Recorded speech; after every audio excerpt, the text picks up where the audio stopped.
Serait-ce devenu une mode dans le tennis français? Depuis un mois et demi, Gilles Simon écume seul les tournois, suivant ainsi le chemin tout tracé du numéro 1 tricolore, Jo-Wilfried Tsonga. Pour Jo, le parcours en solitaire aura duré 1 année et demie. On avait besoin. Ça a été une très bonne chose. J'ai progressé, j'ai appris beaucoup de choses. Ça m'a permis de m'ouvrir sur l'extérieur, de m'ouvrir aux gens. Cette année, Jo est passé par toutes les émotions. Un quart de finale à Roland-Garros gâché face à Novak Djokovic, où il rate 4 balles de match, mais aussi une superbe médaille d'argent aux Jeux Olympiques en double avec Liodra. Et la consécration, un classement qui évolue. En avril 2011, Jo quitte son coach Eric Winogradsky et passe de la 17e place mondiale à la 5e en février.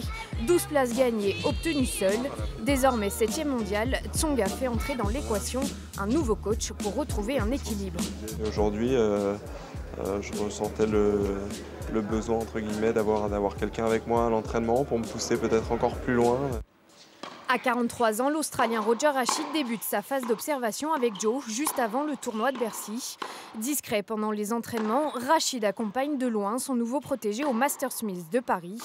Tsonga a fait le boulot en allant jusqu'au quart de finale. Rien de brillant, mais leur collaboration n'a qu'une semaine. Pas encore de quoi s'alarmer. Guy Forget, qui suit de près le parcours du meilleur français, commençait à s'impatienter de le voir seul. On ne peut pas y arriver seul. On a besoin justement de se faire aider, de se faire stimuler, de se faire challenger parfois par des gens qui vont vous permettre de dépasser vos limites. Dans le sport, il y a eu toujours quelqu'un, soit à côté, soit dans l'ombre, qui a aidé, je dirais, les champions à exprimer leur talent. Être un grand champion, c'est aussi prendre ses propres décisions.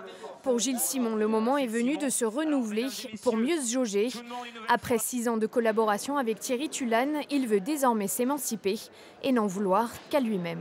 Ce qui change finalement, c'est que j'ai que mon avis en allant sur le terrain, mais c'est ce que je recherchais. Voilà, j'y vais, je fais ce que je pense être juste. Si ça marche, tant mieux. Si ça marche pas, tant pis. Un titre à Bucarest et une demi-finale à Bercy.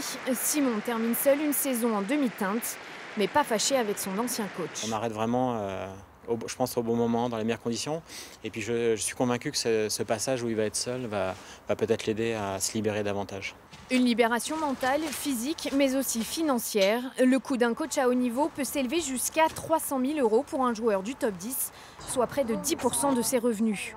Il faut payer hôtel, avion, salaire et nourriture, un poids parfois pour certains tennisman. Finalement, les joueurs se sont retrouvés à plus jamais vraiment mettre la main à la poche. Et je crois que c'est une erreur, tout simplement. C'est une erreur parce que dès le plus jeune âge, il faut faire comprendre que c'est une petite entreprise, c'est une petite PME que d'être joueur de tennis et que dans une entreprise, on investit pour essayer de monter, de grimper, d'aller plus haut, de regagner de l'argent. C'est aussi être ambitieux à l'arrivée, quoi. Et lorsqu'il s'agit d'être ambitieux, les joueurs savent de nouveau s'entourer. Jo-Wilfried Tsonga veut remporter un tournoi du Grand Chelem, un objectif réalisable, mais pas sans un coach.